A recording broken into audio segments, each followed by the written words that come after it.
What's up, everybody? It's been a while since you've seen any new videos coming out, basically because I've been busy doing a lot of cleaning around the studio. You can see, well, let's look over here. You look at my wall now and notice that there are very few rigs still left on the wall. There's a reason for all this. No, Showtime didn't go anywhere. It's still right there. I have decided that instead of having 500,000 RCs, to narrow it down to a few really good ones. So with that being said, I've sold off a few of my RCCrawlers that I had. The one that used to hang here. The one that hung here, of course. Showtime hangs here. We got orange down there. I had to sell off 90 proof. Shame. My Trailfinder 2, gone. But the Trailfinder 2 is something that I still have my semis. Don't worry about that. They're still there. The Trailfinder 2 is an interesting deal, though. What the hell is this thing sitting right here that can clear 3 Pitbull tires? What the frick? Well, you know what this is, or for those of you who don't know what this is an Axial XR10. Which I never saw life, period, so it's put together. That was pretty much it. Now it's been stripped apart, and I'm continuing to part this thing out. This was I got on a trade from a fellow member at RCCrawler. This is an RC 4-wheel drive bully, so it's an MOA crawler, 2 motors, high steer links, VP, or not VP, but titanium links all the way around, bents in the back. It's got the 2 different tires blended into one. These tires are vented, sitting on some VP wheels that I have not seen in ages. And of course, you have the donor sidewalls on these for nice smooth tire on the side and pins up top. It's got the knuckle weight system with the brass drilled out so that the shocks and everything, it doesn't interfere with the shocks. Also, it has the axle has been machined for the servo to go in, so it's facing like this rather than facing up and down, because it'd be in the way for the upper link mounts here. And for a servo, I'm going to be using a Hi-Tech 5996 TG.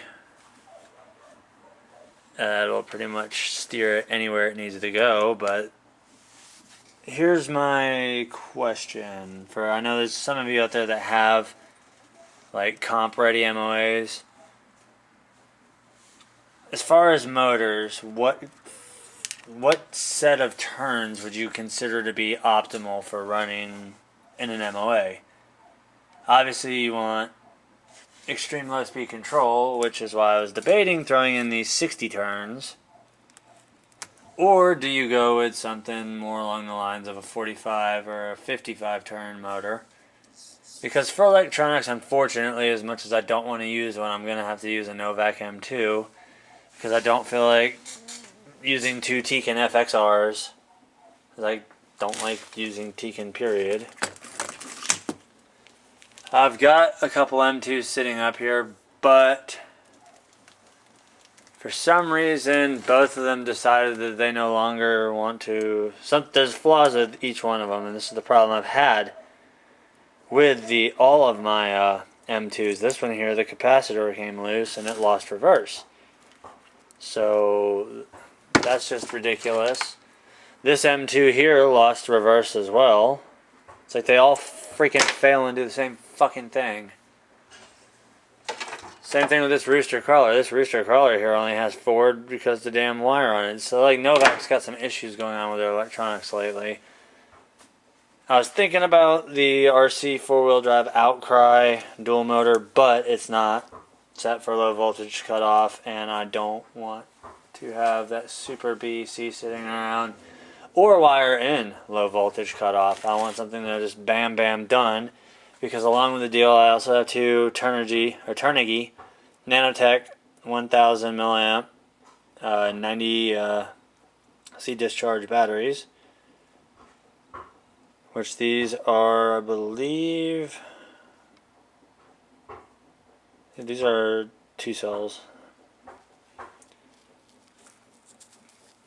They've got, actually I don't know, I think those might be a 3-cell, not sure. See how they're not marked. Either way, those are, the battery is going to be going on the back axle. Let's get the Velcro for it. Showtime over here.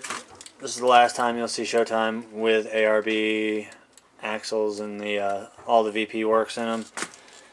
That was traded and sold to another RCCrawler member as I lay dying.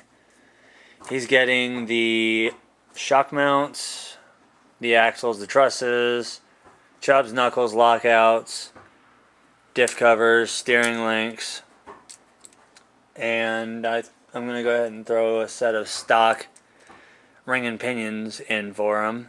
And in return, I'm getting a set of fully built plastic OCP AR60s, which is what I want.